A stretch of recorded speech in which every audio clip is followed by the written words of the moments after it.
for that lovely introduction, and sorry for sneaking up here to go back on my slides so that I didn't give away too much in the first two. I want to save for some surprises. Okay. I really appreciate being asked out here. It was a very generous invitation, and I feel really honored to be up here at this podium at this really fabulous venue. So thank you so much for the invitation. Today, I was, excuse me, when I was originally invited to speak, I was told that one of the reasons that we're having architectural historians up here this semester or this year is because of the major renovation that you're undergoing at the Asian Art Museum right now, and the expansion, which is so exciting. And so it might be that in your mind you have wondered literally why decisions were being made about the actual addition, about the expansion. What is the goal of the architect when they're designing their addition? What things do they have in their own minds? What were the conscious decisions that they're making, that they made in consultation with patrons and probably many of you? What were the unconscious decisions that drove the design? And I think that that some of the ideas about whether or not you can actually change the viewing experience when you design a museum, whether or not you can actually change people's way of thinking, is those ideas are present even in the design of gardens and the design of architectural sites more generally in East Asia. And so when exploring the architecture and arts of East Asia, it is, for me personally, I really like trying to look at the reason, trying to think about whether or not we can discover the reasons behind the design choices that were being made in pre-modern times. And comparing the architecture of gardens with the sacred sites, the temple sites, the places that were considered to be filled with divinity, is an interesting avenue by which to explore some of those issues. And so that's really the focus of my lecture today in a broad context. So when we think about the word garden in English, it is just as complex, I think, as the word yuan in Chinese, for example. And there are a number of different kinds of gardens. So you can think about what is a garden. And a garden can really be something like a vegetable garden.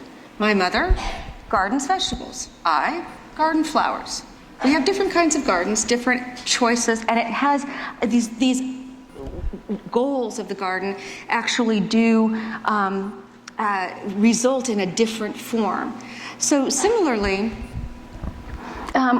other types of gardens that we have in mind when we think of Western gardens are, of course, Versailles, and the gardens at Versailles are one of the great examples of the French formal garden, which East Asian gardens and sort of as maybe a result of influence, British gardens actually depart from rather significantly.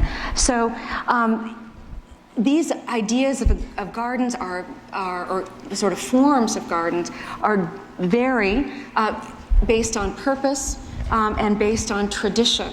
And so when we look at gardens in East Asia, more generally speaking, we can see that one of the, or most of us here have been told that one of the major differences between a private garden or a formal garden in the West and gardens in East Asia, broadly writ, is that gardens in East Asia are a representation of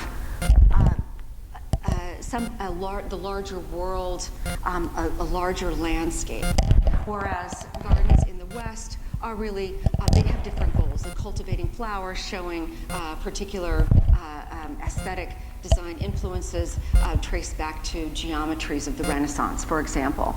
So when we look at the Summer Palace of in Beijing, a garden that was actually completely rebuilt in the 18th century and again in the 19th century. We think, oh, this is a representation of something. But I think okay, they're both on. So that you guys don't, can you hear me with just the lapel mic? Okay, it might be better to put this over here. So when we see the gardens at the Summer Palace, we say, oh, they're a representation. But what are they a representation of? What was happening in the minds of the designers? Why do we have Kunming Lake and Longevity Hill? And those are some of the questions that we can maybe understand better if we compare what the gardens actually are, what they might do in the context, sort of a broader context in East Asia.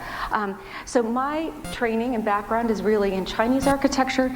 Most of my examples today will be from the Chinese context historically, but I will take a look and see how some of these ideas actually were transmitted and reinterpreted in Japan. So that's where the lecture will sort of begin and end. We'll look first at the way that gardens and sacred sites were perceived in the early 20th century and how they compared, and then we'll take a look at the history of the sort of miniature representation of the sacred landscape, and then we'll take a look at how these ideas were fused into literati and particularly into Chan Buddhist culture in the middle period, and with that fusion, they were kind of pulled together and in interesting ways and taken to Japan by the monk Eisai when he introduced Rinzai Zen Buddhism to Japan. So that's the course of the trajectory. Obviously, it's a lot of material, and so we'll move a little bit quickly through some of these things, but then hopefully at the end I'll have some time for question and answer so that if you're curious about particular aspects, we can go into them in more detail.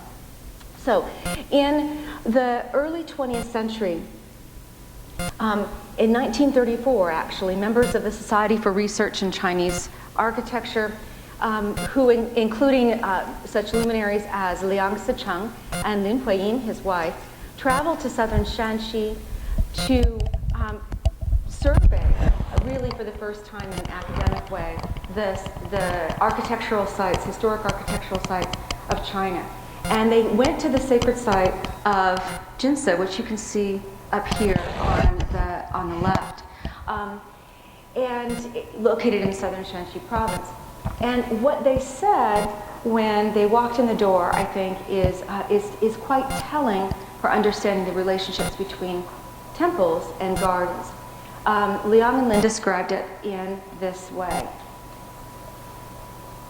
But as soon as we entered the main gate of Yangtze, which is nominally a shrine to the deities of the Jin region, the unspeakable beauty of this magnificent garden caused us to be overjoyed with surprise. Regardless of what it is named, one can only call this a garden.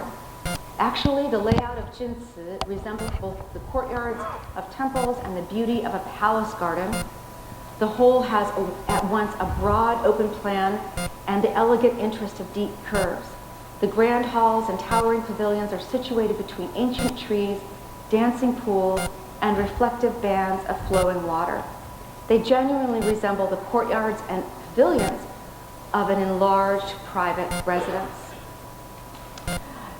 So today, I want to really think about that relationship between architecture and landscape in pre-modern East Asia, as well as the motivations for making landscape more accessible through what we would call a landscape art, that is miniature representations of natural landscapes, from imperial parks to paintings. When we think about the motivations for creating a garden, we can actually see really multiple conceptions, design motivations coming together in interesting ways, a kind of smorgasbord of possibilities. And some of them, as I broke this down, this is one way of thinking about the different types of architecture. That there are two, concepts behind garden design. There are two conceptions of design, of divine space, cosmological and topographical, two methods of interacting with divine powers, bureaucratic and individual, and two visions of paradise, palatial and rustic. And so we can see that in some cases we see cosmological, bureaucratic, and palatial architecture, and in other places we see topographical, individual, and rusticated or rustic architecture, all being used to create garden spaces, what we would call an East Asian garden. There's a common thread connecting these. That is, I believe, to capture the source of universal generative power in order to transform the self, to heal illness, to extend life, and perhaps even to achieve immortality. You can see those different conceptions, all of them, the rusticated and individual, a little bit less so at this temple site, but certainly the idea of royal power and cosmological organization, as well as local power and topographical organization, both are at work in this temple site of Yangtze. The site itself was actually located at it's in north central China, near Taiyuan in Shanxi province, and it was at the site of three natural springs abutting the base of a mountain, which is a pretty common configuration just geologically. The main temple hall here is actually dedicated to the sage mother of manifest aid, is what her official title from the Song dynasty was. She's a water goddess, the goddess of the Jin springs that flows directly from underneath the building that she's in. At least originally this pool was filled from a spring at the base of this building. And then the buildings, so we can examine the site, the buildings are actually all organized facing the river or the canal that winds its way through the site. So that there's a general kind of curved organization because of the location of the river. So in my first book project that Anne mentioned, I talked about how you can really see that the site itself gained its earliest important significance because of the irrigation water, the life-giving water that was actually emerging from the mountain itself. But there are other kinds of buildings in this complex as well, and we can see that there are courtyard complexes here, buildings that are contained within their own walled compounds. And many of them are on this, and the most imminent ones are on a sort of north-south axis, and it's actually organized to true north rather than magnetic north. So there's where you see the magnetic north arrow here. True north is a little bit off, and it changes. It seems that they may have had slightly different orientation techniques involved with some of these, because they're not quite aligned. This is an earlier complex, and these are later over here.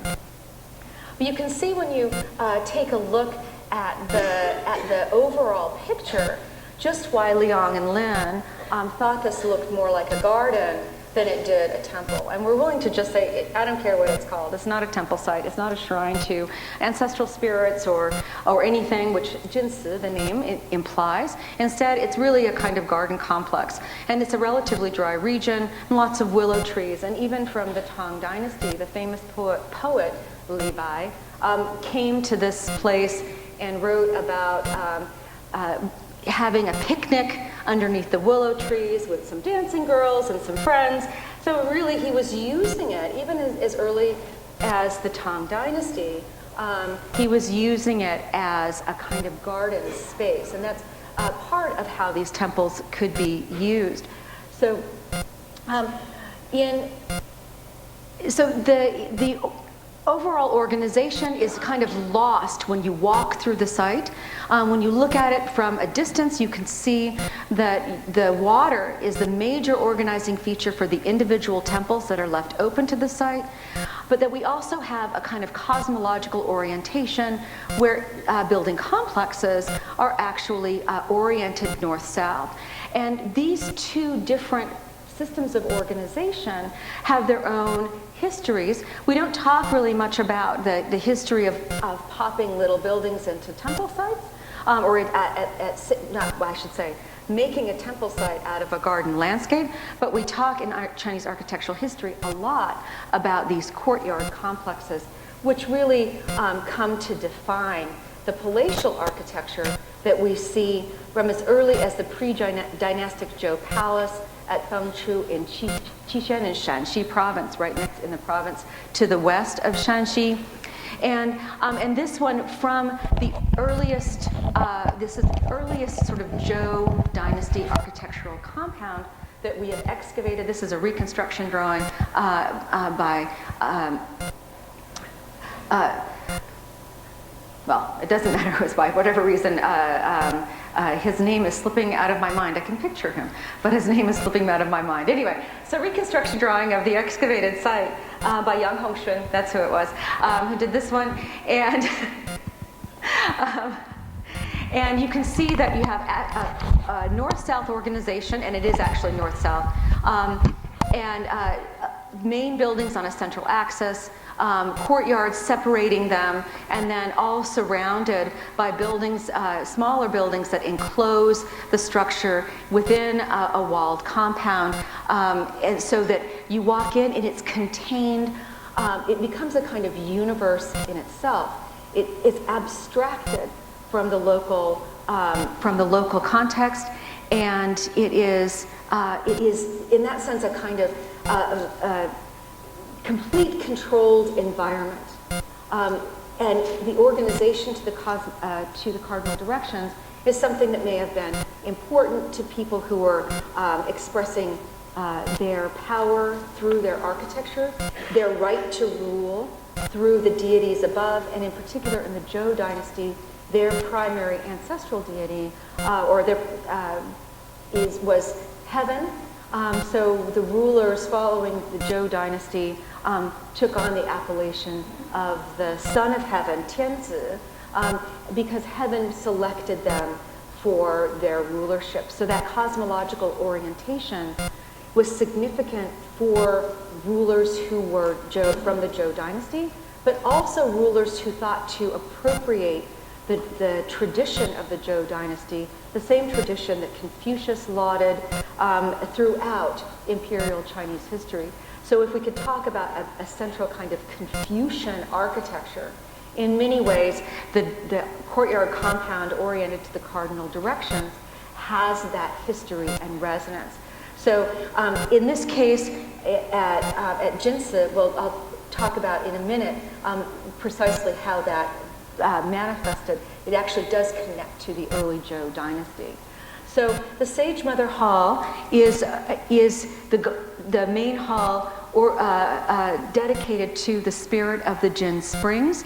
And you can see from this hall, looking at this hall, that it very much looks like a kind of traditional Chinese palatial hall of the imperial period. This is the building that drew me actually to talk about this site because it's considered to be a stereotypical, a classic example of Song Dynasty architecture.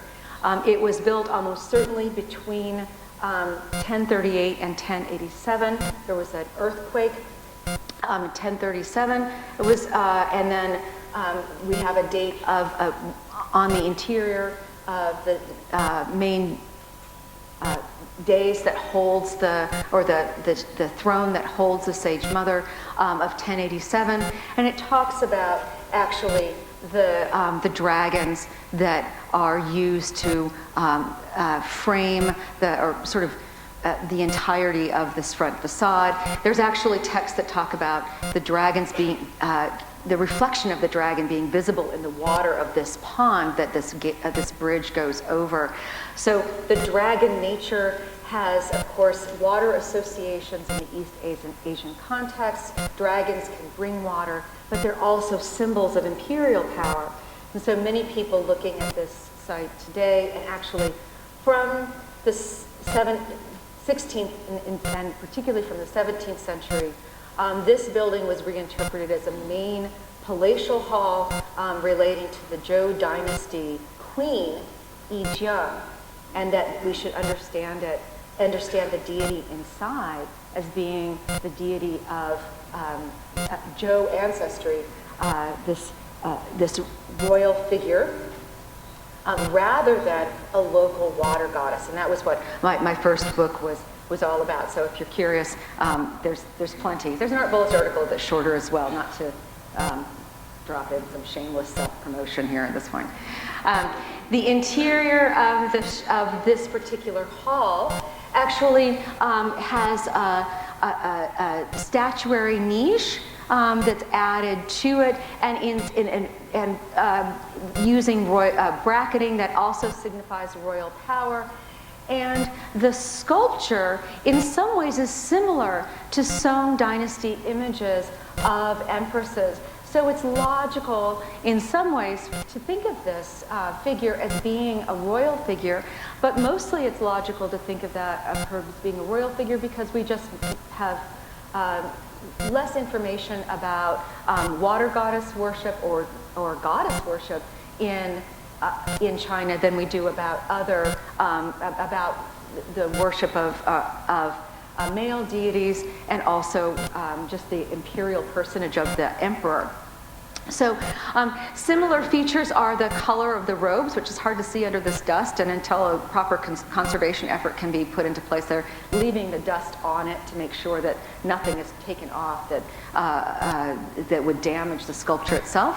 One day there will be money to clean her up. She's quite beautiful with gilding underneath, and she also has attendants on either side, and a whole series of palatial attendants surrounding her. But I would suggest that actually there are other features, other characteristics that indicate that she was understood at the time as being a water goddess, and that goddesses have an imperial, royal kind of a personage.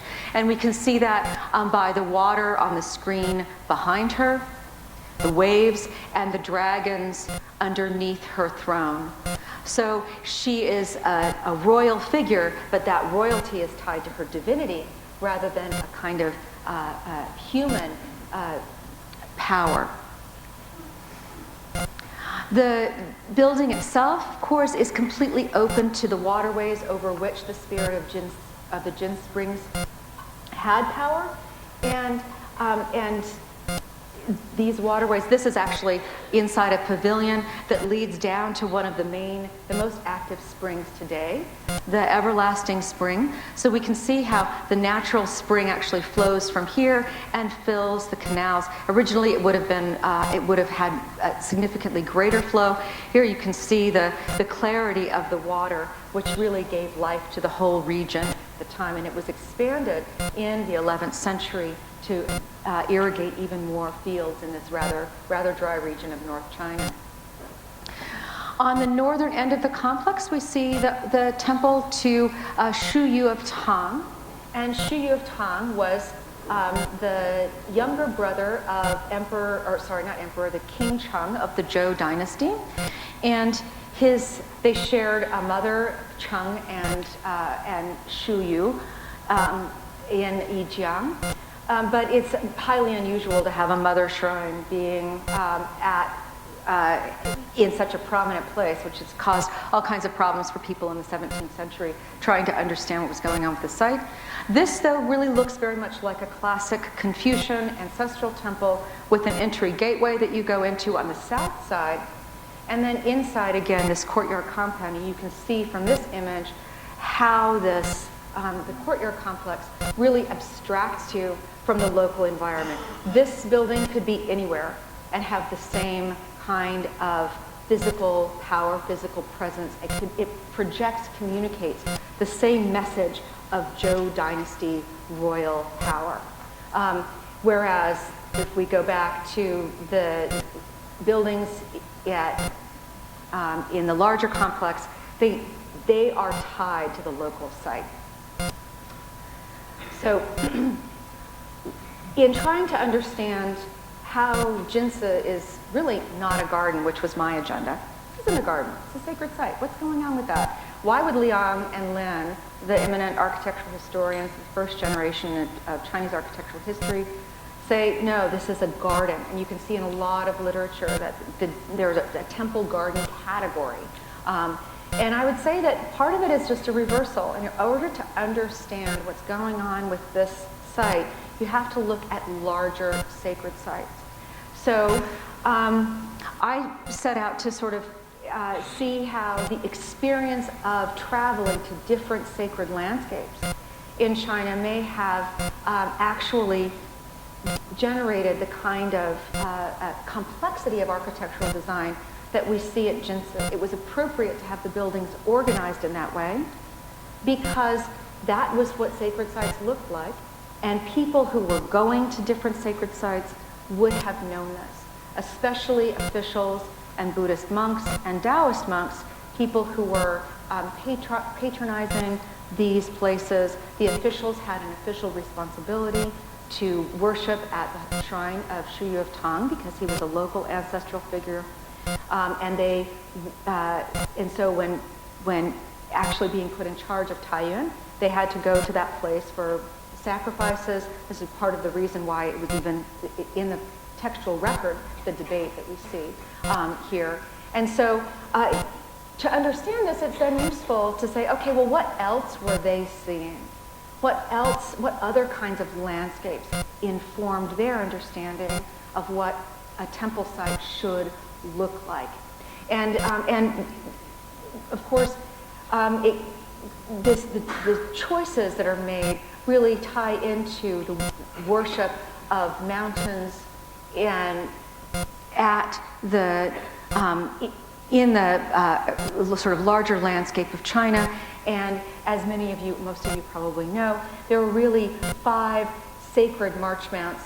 And we'll look at one to see how it compares to Yangtze and how it informs this kind of sacred landscape. We're looking at it sort of generically, informs the choices that are made in garden design in other places as well. In garden design for places that were really conceived of more as yuan and less as ci or si. So here's just where the different sacred sites are. We've got an actual cardinal organization with temples to the four cardinal directions and the center. Mount Song is the center one. Up here is, this is Wutaishan, and Jinsu is located right here. So Mount Song is close regionally to Yangtze, and so a lot of the architectural traditions I felt could be thought of as being parallel. And we can see from looking at the temple to the central peak and the peaks in general that these sacred sites, larger sacred sites, are just riddled with different little buildings, places that you know are actually protected, places that are safe, places that show you that there are deities present in this landscape, and you might want to go to the landscape to see those deities, and maybe they can help you by giving you blessings. And this was a really sort of common belief in China, dating back as far as we have textual records. It's pretty common actually globally that mountains are the locations, the residence of divinities. And for any of you who've gone to major mountains, places like the Rocky Mountains, you know just exactly why, because going to a mountainside and looking from a precipice is breathtaking. It transforms you. You feel better, and you feel the power of the universe. Or some people do. I do when I go to these places. And so it's that base experience, which maybe we can say is a common human experience, that's being tapped into when gardens are being created, right? How do we capture that feeling when we create a space for ourselves that we can access a little easier. So the temple to the central peak was actually a place that was initially built, we think, from the first record of an actual temple at one of the peaks of Mount Sung. And Mount Sung, of course, is a range of mountains. We know that the word shan in Chinese or san in Japanese would be Seon in Korean would be a range of that mountain, not necessarily just a single peak. This one was dedicated, the temple of the central peak was originally dedicated to the main peak of Taisher Shan, by the first emperor of the Qin dynasty, and then it was expanded in the Han dynasty, and then renamed the temple to the central peak, during the Northern Wei period. So it has a long history, partly because of imperial patronage, partly because of the centrality of the mountain itself, and its proximity to the main capitals of the Zhou and the Han dynasties, Chang'an and Luoyang. Luoyang in particular is very close. You can see that the temple itself, which has expanded over many years, is quite vast and is all enclosed inside a courtyard compound with a long central axis, and the main buildings located on a central axis. So when a royal patron comes to a site and they want to show that the divinity has royal or imperial power, they build a courtyard complex for it with buildings on axis, including gateways and memorial gateways. These just ceremonial gateways, as well as gate houses, and then worship halls here towards the back, following that same tradition of the courtyard complex that dates all the way back to the beginning of the Zhou dynasty. So this we can see that in this sort of schematic that you get when you go and you tour Mount Sung, that the temple to the central peak follows this. This is completely out of scale. Shaolin Monastery is the more famous site now, and the bigger draw, of course. David Carradine made it such an important place for Americans to go. You know, every time I go, I sit and hear that sandy in the background. And it's significantly smaller, actually, than the Temple of the Central Peak, but you can see its importance by the tourist map here.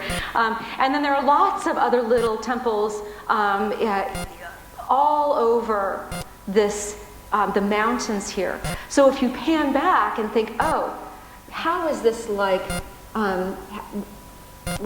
what is this like? It's actually a mountain complex with small shrines at places where people have identified divinities, and then larger complexes that we need to enclose and abstract from this local environment in order to pay respect, homage, and to elevate the divinity within them to the status of royal or later imperial power. And that's the process that we see going on here. And I'll come back to the Buddhist angle on the site of Mount Sung in a minute. We know that this courtyard complex was actually, we're pretty sure the idea of it dates all the way back to the Qin. Our first real text or inscriptional evidence comes from the Jin dynasty, the stele that's actually present at the site itself. Here's a rubbing of it, give you a better sense of the sort of progress through the space, and the north-south orientation of the site itself is evident here, the regularity of the courtyard complex, and then we have an open altar and then worship halls where one would actually worship the god of the central peak. From 1200, of course, you can read that on the slide. So that idea is maybe dovetails with the appropriation of these local divinities by first royal and imperial power. But the divinities themselves actually were also the source of their own cults from the same time period. So we know that from at least the Qin dynasty, so the 3rd century BCE, their rulers were obsessed with access to the divine regenerative power, regenerative power of mountains. And they could be the real mountains of the 5 sacred march mounts, or they could actually be mountains that were more elusive, difficult to access, and what we would call today imaginary. So these are familiar to everyone who's done anything with East Asian art, the Isles of the Immortals. And we have an object I bring in here that most of you are probably familiar with, the incense burner from the tomb of Liu Sheng, who was an imperial prince. And so it's a really one of the most beautiful of these mountain censers that we think are actually tied to the iconography of the magical Isles of the Immortals. The cult of the Immortals, or the transcendence, are 3 or 4 islands that were known to the Qin and the Han Dynasty emperors. They set out people to try to capture the elixirs of immortality that they were producing actually at the mountains themselves. And then in this context, we actually had substances that were burned to create the kind of mist around the mountain. These islands were impossible to access by humans. You could only get to them by flying. And we get the sense of the fact that they float in the Eastern Sea, and if you get close to them, they'll actually drop down below the ocean. We see that in the iconography of the kind of misty swirls, and also there are dragons and open work on the bottom. In the imagination of in late imperial times, the residences of the Immortals were also in courtyard compounds on their own mountain peaks, surrounded by the water that would prevent people from actually accessing them. In the Han Dynasty, though, still we only have we have images of people and animals actually on these peaks, and it's possible, and some have speculated, that the universal mountain censor really is a kind of intermediary step between this world and the next, and might have been part of a game called a Bua game that was played with the Immortals, and if you win, then you actually have access to elixirs of immortality that can allow you to transcend death itself and continue to live. We have evidence that substances, elixirs, were actually consumed by people in both grinding, so you drink them, but also in smoke form. So you can understand around people smoke all kinds of different crazy things to get themselves to another realm, right?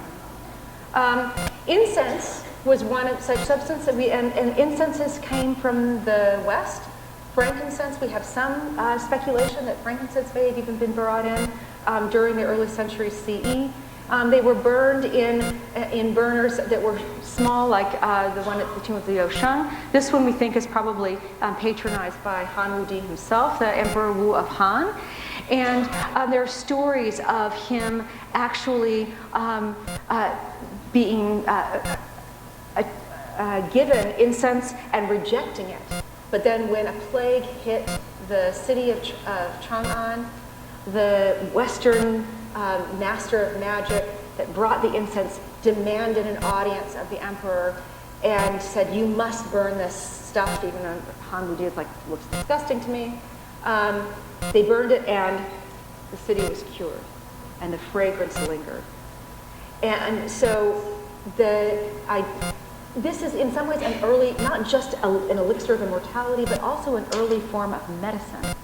And it's the mountain themselves are a source of healing as well as of immortality. And if you think of healing as really or immortality, elixirs of immortality as being just really, really, really good healing substances, wouldn't we all love to be able to have access to such an elixir? And the pharmaceutical industry knows that very, very well, and is happy to provide you with all kinds of things that you can experiment with. The iconography of these universal mountain censors actually show a connection to the west.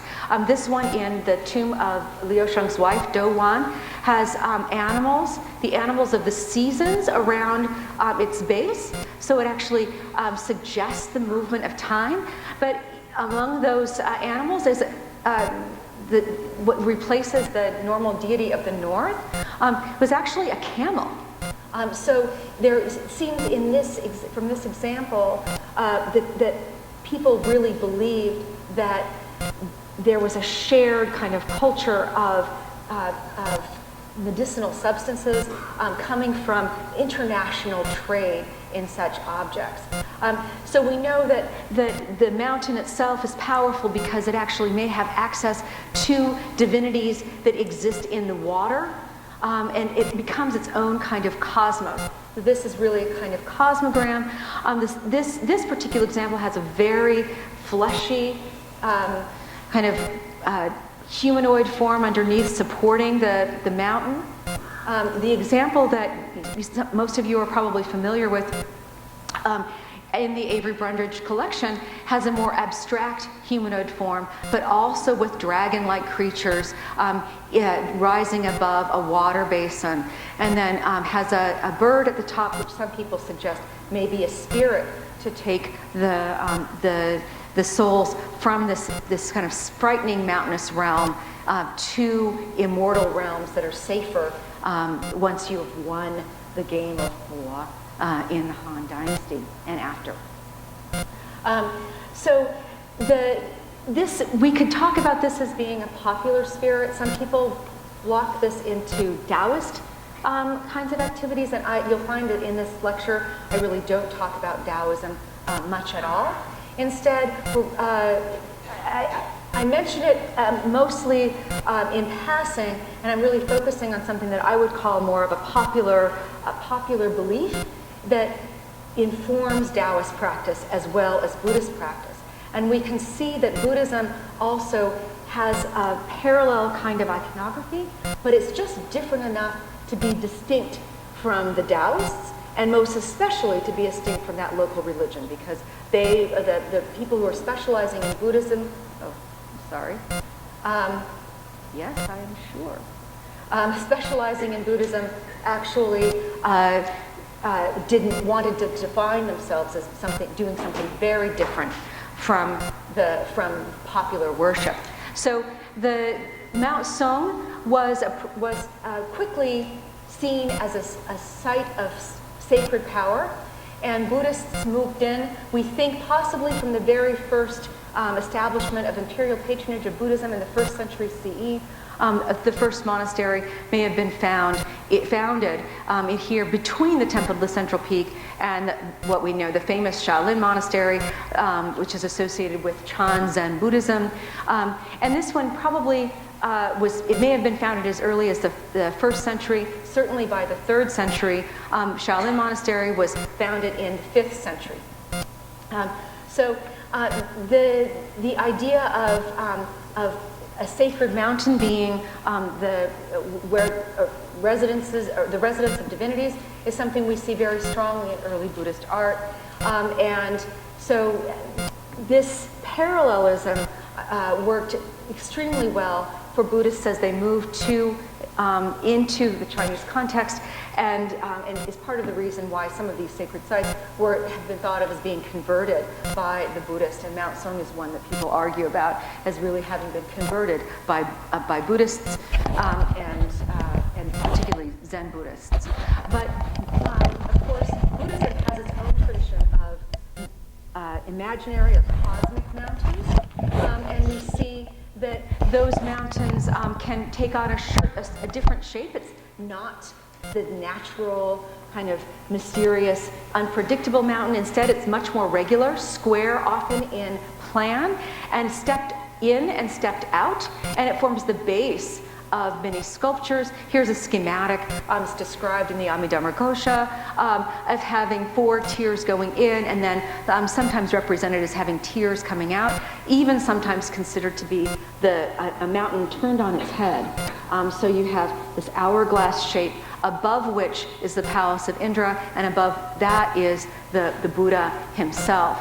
And so, although this is not necessarily completely without question, this particular piece, it shows the same idea of a kind of supernal force supporting what is a mountain underneath. And this, or he's supporting on his hands a mountain above, which is underneath and forms the base, the days for the Buddhist image of the Buddha. This kind of imagery we see in places like in cave temples that we have much more certain dates for. In particular, this example is from from Yungan, from Cave 9, and we know that the Cave 9 was excavated in the late 5th century. And you see the same stepped in, stepped out hourglass shape being supported by a human creature. The same kind of idea can be seen in other sculpture in the Asian Art Museum collection. Images of the Bodhisattva Maitreya, perhaps sitting in contemplation as he waits to become a Buddha of this earth in the future.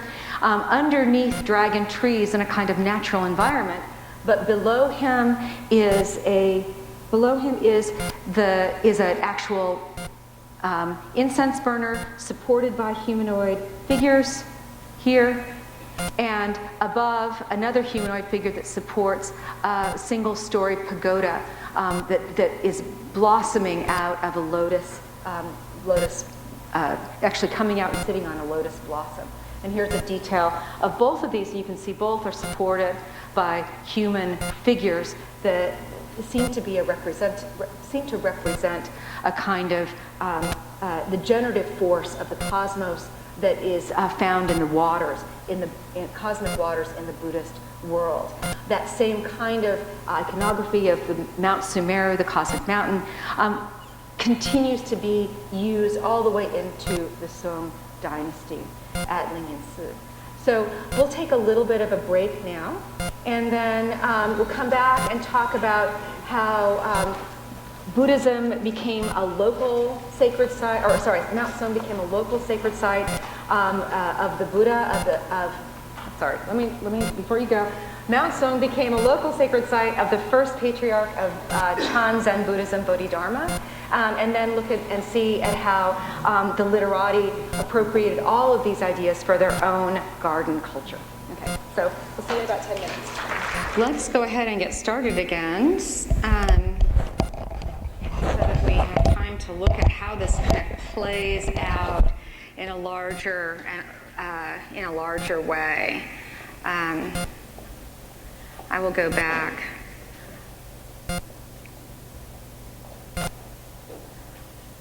So we ended with this image and just talked about how Mount Sumeru, the idea of Mount Sumeru was something that's embedded in the actual, in most pagoda architecture, certainly in the pagoda architecture from the middle period in China, but you can find traces of this also in most Buddhist art with the hourglass-shaped platform.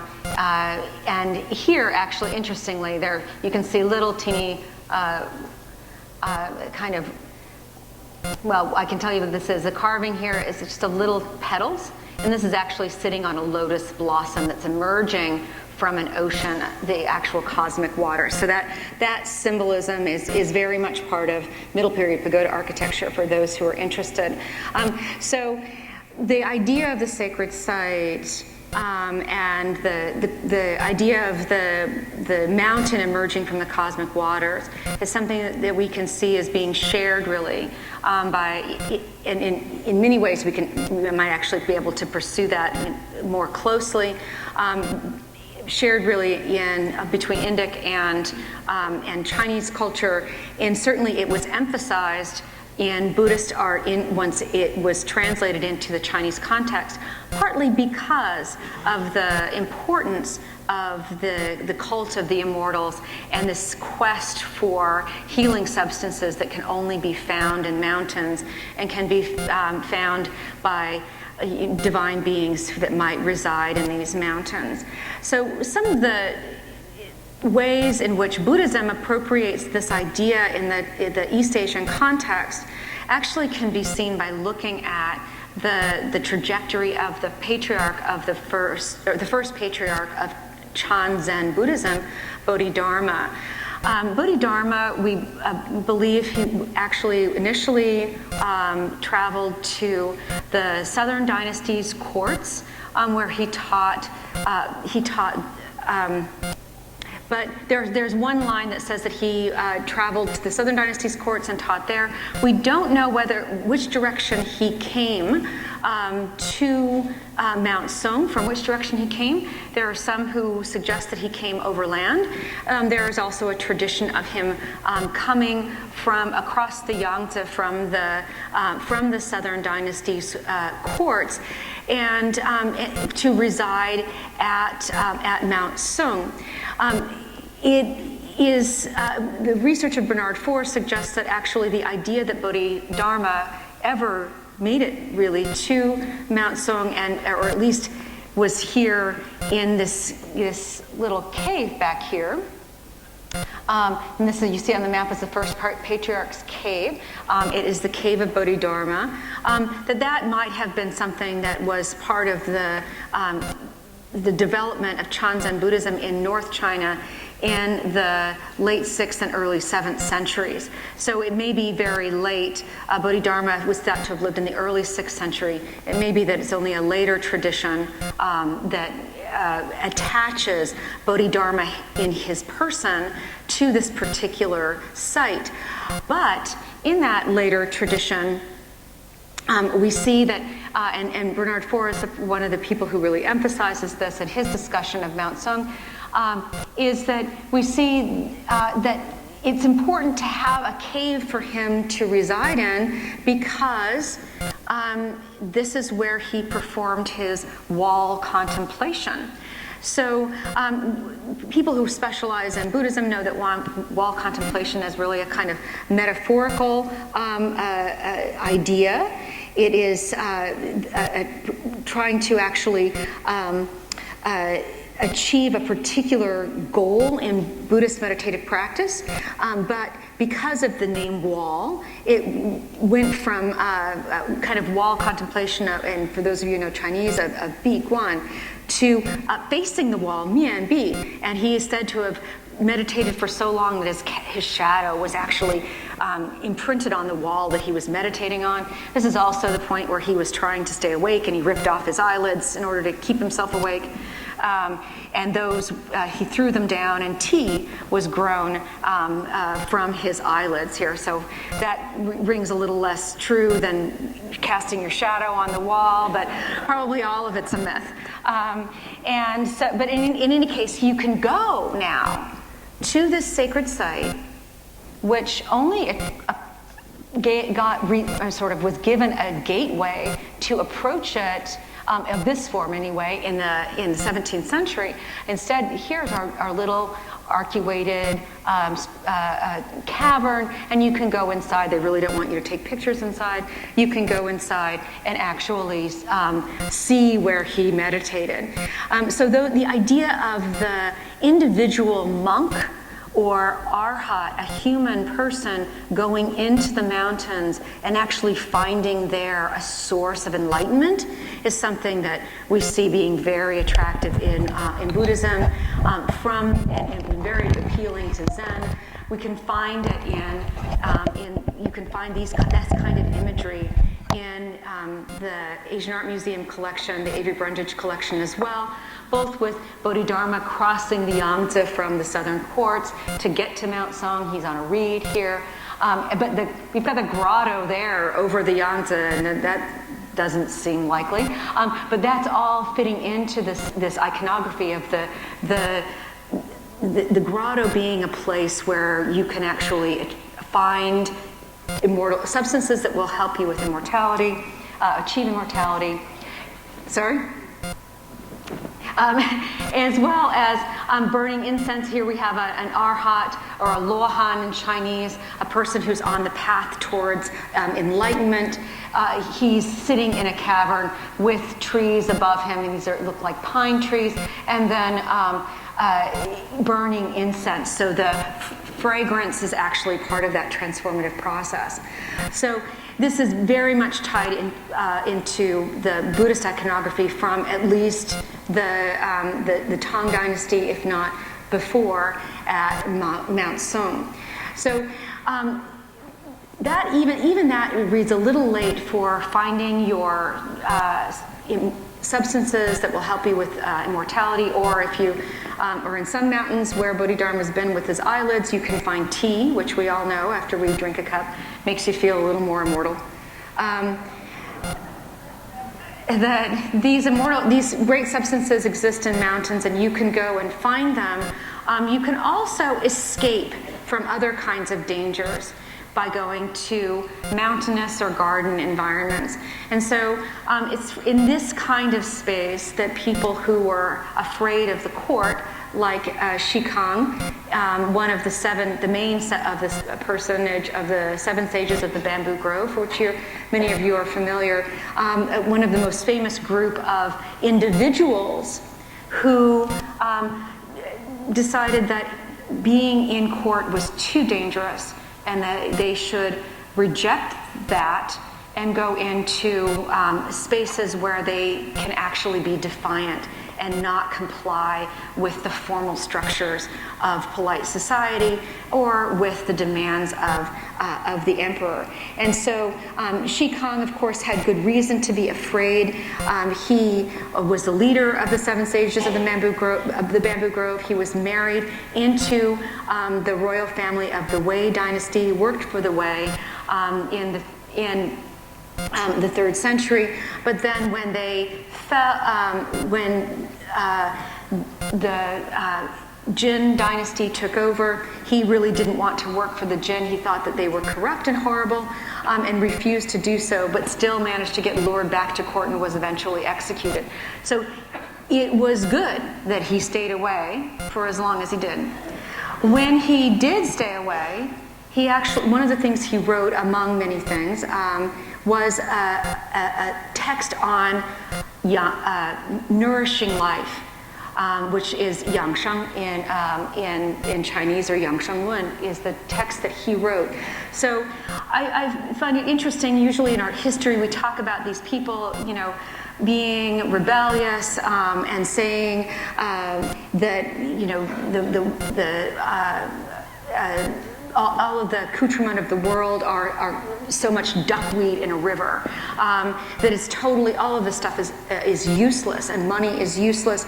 But also part of the practice of escape and rejecting those formal structures is that rejecting the urban environment and trying to cultivate life in a different way, cultivate the internal energy. And this is the same time period that we start seeing internal alchemy developing in what we normally consider to be sort of Taoist practice, and does become a very important part of religious Taoist practice. So the 7 sages of the Bamboo Grove are rebellious. They're rejecting the formal structures of the empire, but they're also cultivating life in a very real sense by escaping from the court, and by also figuring out how to take substances that will extend life, but also how to generate life internally through meditative practice.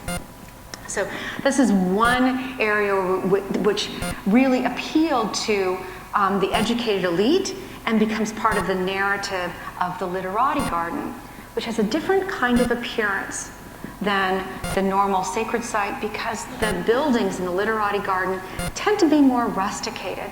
So the art of the individual can be seen under trees, in grottos. It can also be seen in huts And so in this particular example of the Peach Blossom Spring, you see how the idea of a kind of a paradise is really different for the literati class who are learning to work in a court environment that it must be treacherous. It's a little like going and working for the Trump administration.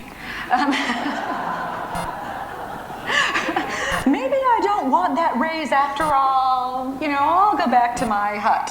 It would be better. And Tao Yuanming, or Tao Qian, is of course one of the people that was most famous for rejecting the what could be acquired through wealth and or through working for the court, and the fame that could be acquired, the money that could be acquired, and instead going back to his own residence and cultivating chrysanthemums. Really isn't that better? And he wrote, of course, the Peach Blossom Spring, whereby a fisherman finds his way through a grotto into a realm, people who are not necessarily immortal, but they have the secret to a happy life. And they don't know anything about war, and they don't know time, right? So he talks to them, and everyone is just kind of happy and wonderful, and they're living in thatched huts, but it doesn't matter because everyone's happy and wonderful. And he talks about the wars that have gone on, and they say, what wars? What a wonderful space to be in. So it's really a different vision of paradise. When we look at the literati art of later periods, like the literati art of the Song Dynasty, we see those ideas being generated in reproductions of landscapes, both in 3 dimensions and in 2 dimensions. So one of the most kind of famous groups of people who spread the ideas that were found in poets like Tao Qian, and also the works, the literature of Shi Kang, were the group of literati living at the end of the 11th century, sometimes referred to just by the reign period that they lived in, at least some of them, the Yuanyo reign period. But they included people like Li Gonglin, whose painting, I'm sorry about the color here, it would look a little more beige. This painting here, but also people like Su Shi and Mi Fu, who were known and became very famous for their poetry, their calligraphy, and their paintings. And they advocated really rejecting the court style of art, in the way that you might reject the court style of architecture if you were building your own paradise garden, and instead building grottos in your private garden. So Li Gonglin is an interesting individual to focus on. He passed the civil service exams in 1070, but in 1070 it was politically unwise to be at court. It was just a very deadly place to be. And so he said, as much as I passed the civil service exams, which is something that people long to do in order to improve their lot in life, they gave you tax benefits, so your whole family benefited from your passing the civil service exams and getting a position in officialdom, either at court or as a local magistrate. He said, no, it's okay, I'll retire to my estate. Now, he had an estate to retire to, which is good. On that estate, he built a mountain villa, and then later, after the court policies of Shenzong actually were reversed, he came back to court and became friends with Su Shi and Mi Fu, and then painted his garden. And it's interesting to look at just a couple of images in this garden, because usually we talk about Li Gonglin in the context of being a literati painter, and that this is literati art. But when you're looking at the images in a larger context of the kind of spirituality of these people, you find that these literati were very interested in all kinds of spiritual activities, as well as activities that we associate with the literatus, writing poetry, which we don't think of as necessarily being spiritual until you think about it, and then it's eminently spiritual, or calligraphy or painting. And so you can see that he has little caverns where people can sit and talk to one another. There are springs emerging from the mountains. And this cliff is actually named Raining Blossoms Cliff, and it refers to the deva actually showering down blossoms on the nobleman Vimalakirti when he successfully debated the Bodhisattva of wisdom Manjushri. So you look at this and you say, oh, literati painting, you can tell it's literati painting because it's black and white, they're not using color, everything's kind of rusticated, we know that Li Gonglen worked in court style and could create a beautiful image of a horse, but here he's invoking all of the spiritual elements, and the image that you see is a rusticated one. The Jade Dragon Cliff, similarly, bunches of a lot of different trees, all distinguished in leaf by different brushstrokes, classic literati style of painting that's continued through imperial Chinese history. But when we look at the iconography, you see, oh, wait, here's a Buddhist monk. We know that he's clearly designated as a Buddhist monk because he's bald and he's not wearing a cap. So, the monks were part of this community. And we know that Sushir actually gave what we think of as one of the first mountain bonsai punjing to a Buddhist monk as a gift, and stated that this would probably go down in history as being the best thing to give to a monk. So in his poem on the event itself, he was very self-conscious of his fame. So that becomes part of literati culture, and then that group of people even becomes part of literati art, and we can see that in this wonderful image of a gathering of just these people, of Sushir, of Li Gonglen, and Mifu here painting, or I think he's supposed to be writing calligraphy on the rock, and Buddhist monk in the background over a river, and back here away from the larger group, and it's that kind of integration of all of these elements that as scholars we pull apart so we can talk about them individually because it's just too much otherwise. But the people who are living in this environment, they want efficacy, they want it to work. They want to be able to be healed, they want to achieve enlightenment, they want to feel better, they want to be safe. And so anything that works, we pull together, and that would be just fine. And we'll learn about your Buddhist meditation, and we'll also practice inner alchemy. Just get a different specialist to come and tell us how to do it. I think that many of us, I know personally, I'm similar. And it's like, oh, if that works, I'll try it, sure. No problem. So that's all of these elements we're seeing, and it's fun to kind of pull them apart. But it is just part of the ideas that are fueling garden design, whether it be in two dimensions or in 3 dimensions. So, of course, we see garden design in China develop, especially the Literati Garden, most prominently in the area of the Yangtze Delta. This may have been really, sort of gotten a kickstart in the 10th century when we had a very strongly Buddhist group of people ruling the area of Wuyue around Hangzhou. Their capital was Qiantang and Hangzhou. And they actually had state-to-state relations, the rulers of this kingdom down here, the Wuyue, with the Liao in the north, with the Koryo in Korea, and with Heian, Japan. And they were asking for Buddhist texts to come back in, but they encouraged this kind of international trade.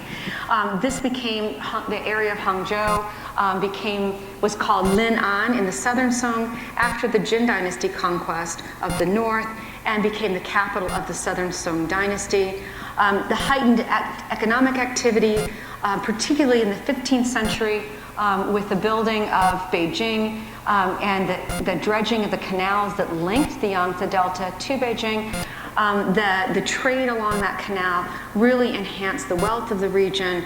The dangers of the Ming court, where rulers were actually willing to cut the tongues out of their officials if they didn't comply with them, and then the official continued to complain by writing his complaint in his own blood on the floor.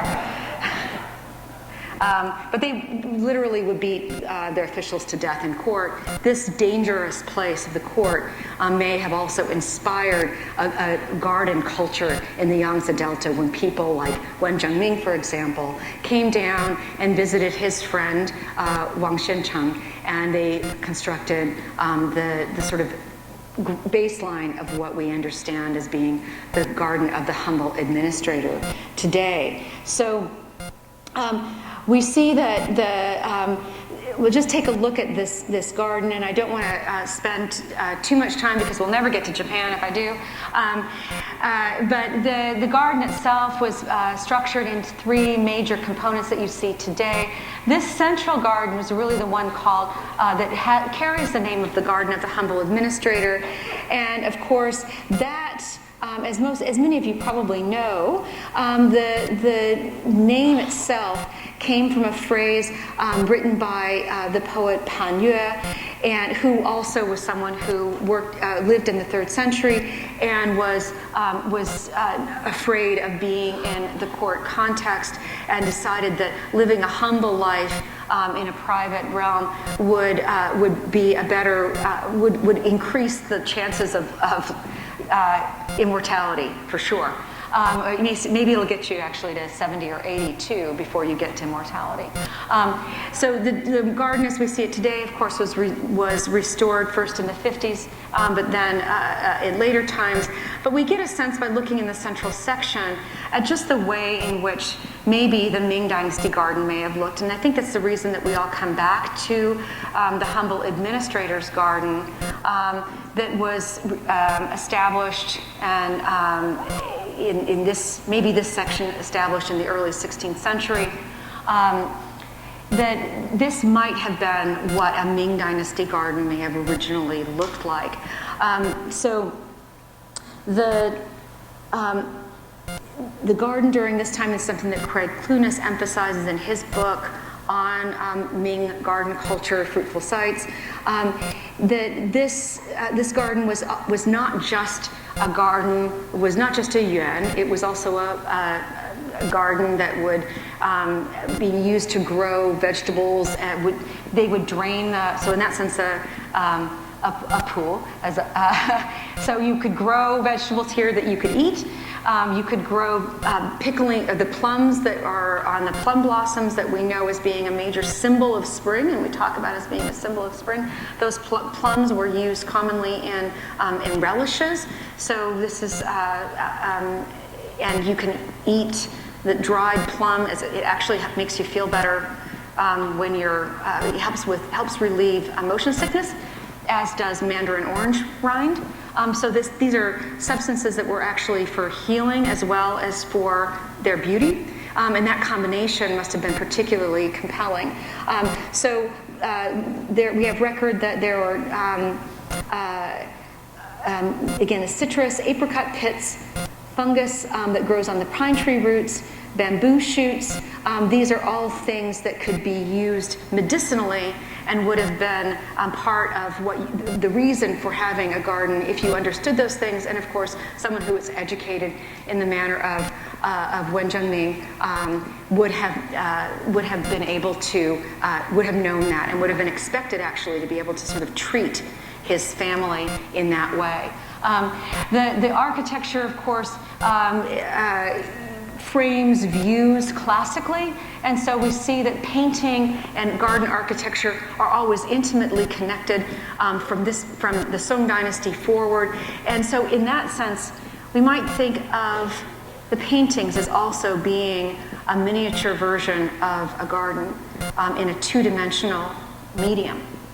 And so that is partly why the framing devices are used so readily, as it could be inspiration for your next landscape painting when we have everybody over for another elegant gathering. The idea of using the garden to frame your sacred landscape was also expressed with the concept of borrowed scenery by the 17th century garden designer Ji Chung, who wrote Casting a Garden or Forging a Garden, Yuan Yue. And you can see that this is actually a pagoda from a different monastery in Suzhou. But it is not accessible from Zhuozhengyuan, but it looks like it's just right over the next hill. And actually this gate will lead you to a cavern where you can actually maybe access this, and it's actually called a grotto, a dongtian, which is the same name that's used to describe the grotto heavens that in Taoist cosmology were used to link all of the sacred sites of China. 36 most famous, but sometimes we talk about 10 plus 36.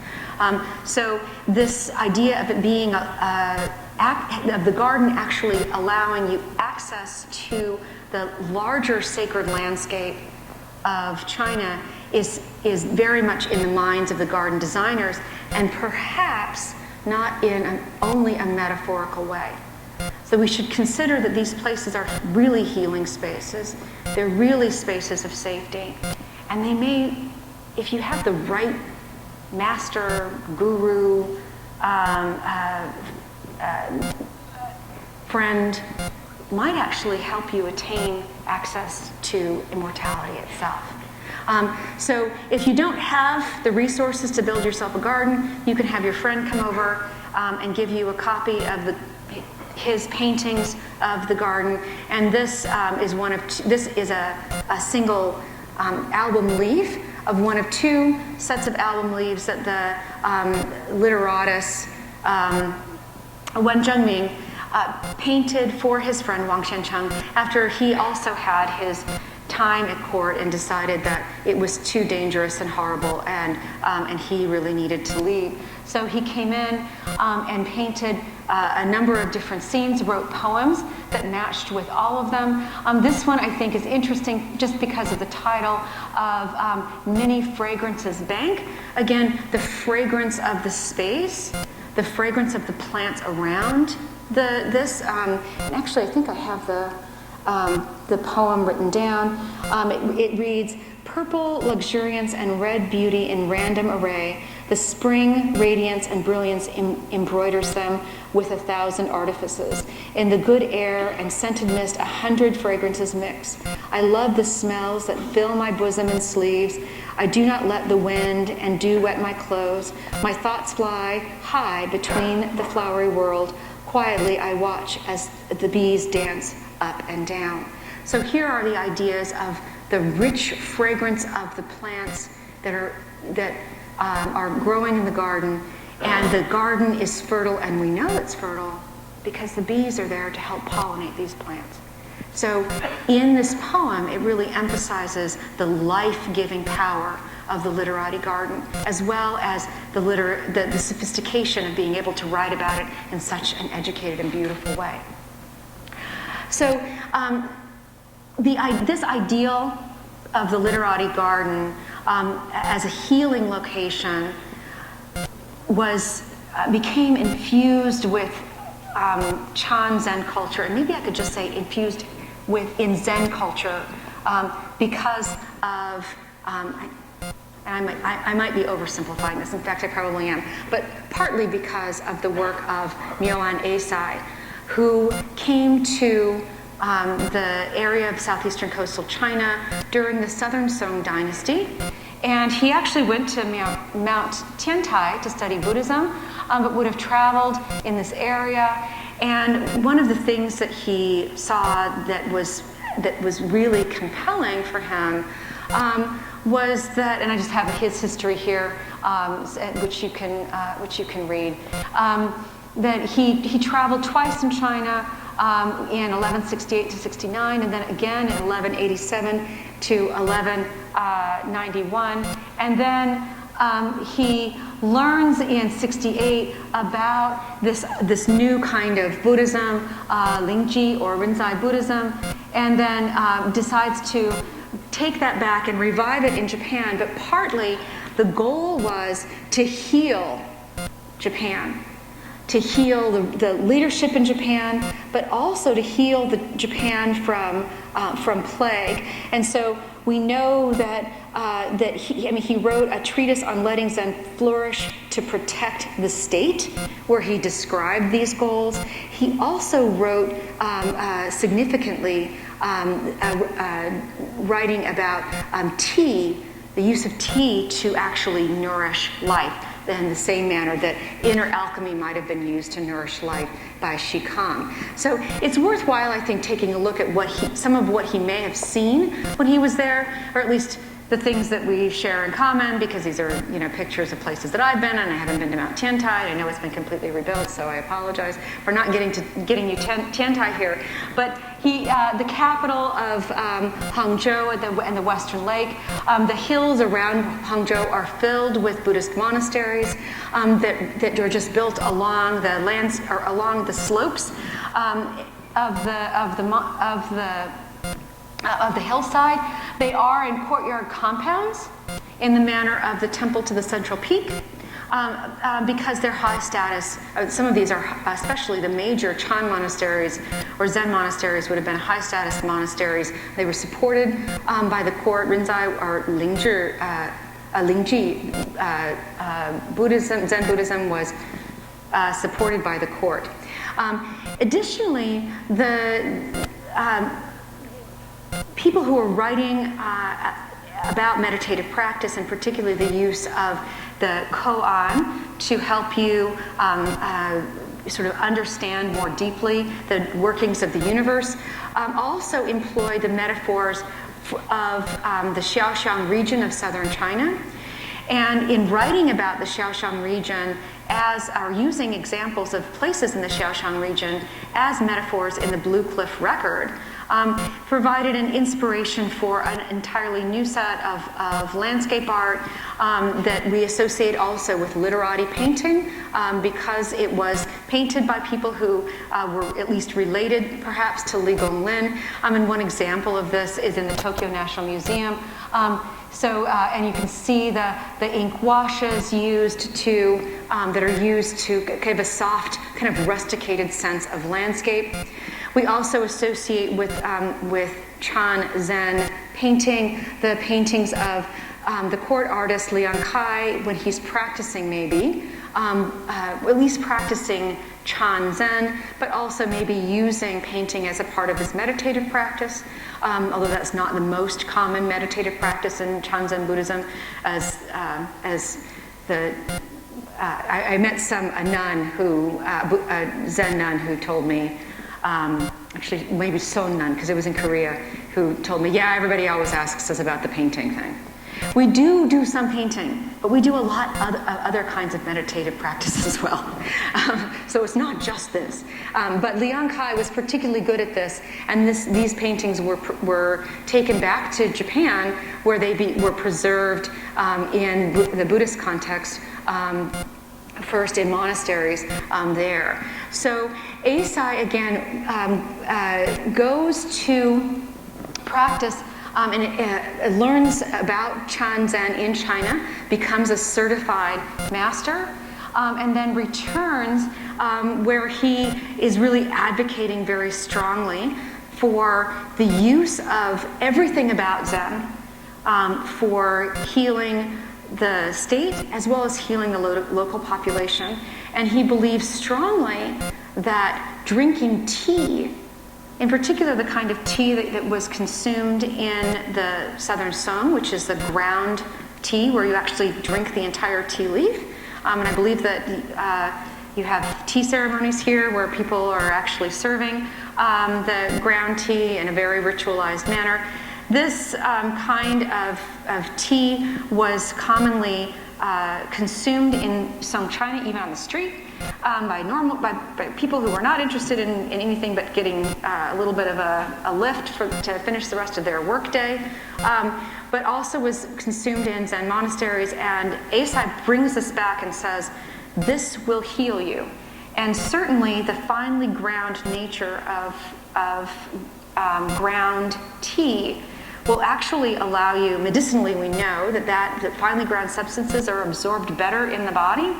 And so you will get a faster hit of vitamin C and caffeine from ground tea than from steep tea because of the, or so people who work on tea say.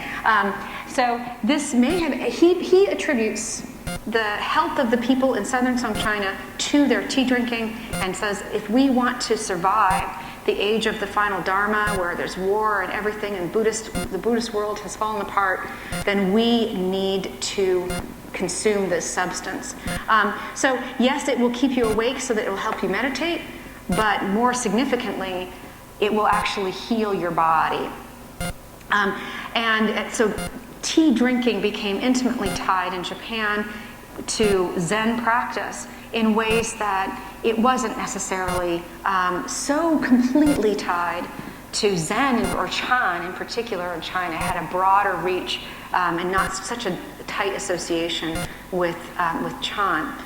So part of the maybe why it is that that Zen became so significant as a source of a new wave of Chinese culture coming into Japan, and then a reinterpretation of that in the Japanese context, is because Eisai managed to heal one of the shoguns who was sick, or maybe he was just drunk, which we hear is one of the possibilities. So he might have had a hangover, and Eisai was brought in to heal him, and he said, drink this tea, and he felt so much better. And so, yeah, let's go ahead and patronize Buddhist monasteries and practice drinking this new health beverage. You can have your smart water, or you can have tea. And he found it, so the shoguns were then involved in high-level patronage of Buddhist monasteries in the Kamakura capital, as well as later during the Muromachi and Momoyama period, so the early feudal period. And I just want to focus on one of the monasteries that was that received elite patronage in Japan because of the garden. And so the monastery is Daitokuji, which was founded in the 14th century. When you walk in through the gateway here, you see that it is actually, now you see maybe, that it is, the monastery itself, it's a larger complex, is a sacred site. Because it has its formal, monastery, palatial style ritual complex where you can go through a series of gateways into a worship hall of the Buddha. Maybe you can continue practice with the formal instruction of monks here, or you could go to little niches around the side, these tachu, which is actually translates to the center of the pagoda, which is kind of interesting. But these sub-temples around the side for private practice and private tea drinking, meditation, and gatherings with your literate friends, where you can actually practice renga or linked verse poetry. So this gate is infamous for holding a sculpture in the second floor of Senrikyu, who was instrumental in helping to rebuild the monastery after the Onin Wars destroyed the entire complex in the 15th century. And some say that it's because of, this is also the site where Oda Nobunaga, one of the warlords of the 16th century, was buried. Hideyoshi, the major patron of Senrikyu, would need to go through this ritual complex in order to worship at Daitokuji, and so some say that this is the reason. Going underneath the statue of Senrikyu was the reason that famous tea master and advisor to the shoguns of the 16th century was asked to commit suicide. So it has a kind of fun, if morbid, story attached to it. The abbot's quarters in the back actually are one of the locations of one of the earliest of the rock gardens of Zen that are so famous in Zen art. And so I want to think about the rock gardens then in the context of being part of a larger sacred site and part of being a frame for thinking about meditating your way into the sacred landscape. And this one, because it actually is probably one of the oldest historic gardens that we have. There are other more famous ones maybe than this, but this one is tied to the tradition of rock gardens and building rock gardens in Zen monasteries that developed over the course of the 14th century. Initially, we mostly trace the development of rock gardens to Muso Soseki, who lived or died in 1351. And this is one of the earliest examples of the actual dry rock garden in the East Garden of Daisenin. I think it is worth noting in this larger context of sacred sites in East Asia, that Daisenin is the cloister of the great immortals, the same transcendence or Xianren that would inhabit the Isle of Penglai. So that I think is compelling. It has a Buddhist context. Of course, it's in a Buddhist monastery. But also the abbot's quarters are in the Buddhist context are called Hozhou here, or Fangzhang in Chinese. Fangzhang is one of the names of one of the, or is a name of one of those sacred isles in the Eastern Sea. So the abbot's quarters were used the same term. So we have a full kind of integration of all of his ideas, partly I think because the goals of meditative practice in the Buddhist context are similar. And so if we're looking for efficacy, we can maybe find it here. And in miniature, in the rock gardens, partly because these rock gardens are located in places where water is not readily abundant, we see that pebbles are used to create rivers, and rocks with crags in them are used to evoke waterfalls that feed these rivers. And of course, so we have a dry waterfall here, this crack, and this is described in the literature about this garden as being an example of Mount Penglai.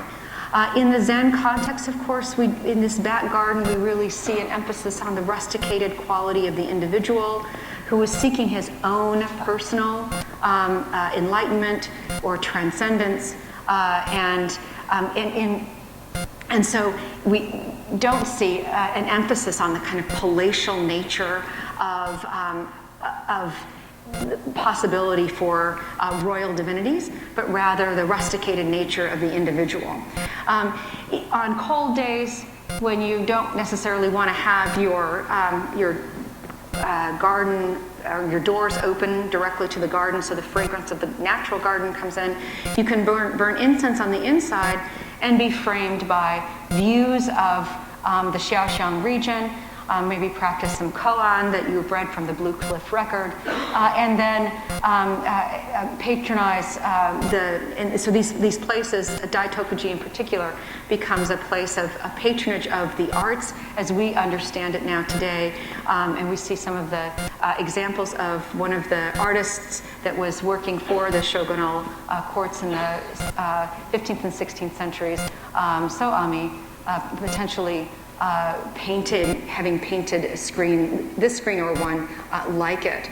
Following the tradition, of course, of the paintings of the Xiaoxiang that would have been brought to Japan by people who traveled to China to study Zen Buddhism at its source. So, again, as we saw with Liang Kai's paintings of the poet Li Bo, the poet Li Bai is also of interest to artists like Soami and the educated patrons that he was working for, even if it was he that was doing some of the educating. And we see in the painting that most of you have actually probably seen in person, and I've only seen in reproduction. Levi viewing a waterfall at Mount Lu, but the same sort of ideas and sort of elements. I don't want to use the word formula because it sounds formulaic, which is probably not really how you want to think about it in terms of the individual artists working here. But you do see the mist surrounding the mountain. You see the waterfall and water surrounding the bank so that we know that it's a fertile mountain. There are plants growing. Maybe one of these trees will have some fungus on it, some mushrooms that we can take and feel a whole lot better.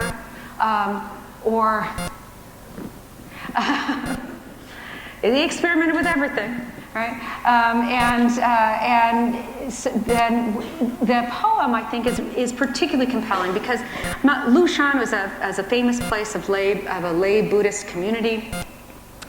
During the period of division, which we talked about earlier, but it's homophonic with the term for incense burner. So when we're viewing a waterfall at Mount Lu, and the first line is sunlight streaming on the incense burner, is literally what the line says in Japanese, or Levi's poem in Chinese. It's Xianglu. He doesn't use the term for mountain, Mount Lu. He uses the term for incense burner. And so he's describing the mountain as being a mountain incense burner. And that's the fragrance. The fragrance of the plants you see are the same fragrance that you get from burning incense within the mountain incense burner. But then Levi, of course, puts it in a beautifully poetic way. Kindles violet smoke, which we know the violet smoke comes from the east, like the Eastern Sea. Far off, I watch the waterfall plunge into the long river, flying waters descending straight 3,000 feet, till I think the Milky Way itself, and of course the Milky Way in Chinese is the Silver River, the Milky Way has tumbled from the 9th height of heaven. So you can see how this poem, this painting of a poem by a famous Tang Dynasty literatus poet could resonate very well in a Buddhist context, a Zen Buddhist context, in the early feudal period in Japan. So it's the magical experience then of these natural sacred sites that inspire individuals to represent miniature versions of them and then marshal their power for their own transformation in whatever space they can afford. And so perhaps when we look at these gardens and paintings of gardens, we can think that maybe they're not really representations at all. Instead, they capture a pathway into a transcendent paradise. Thank you.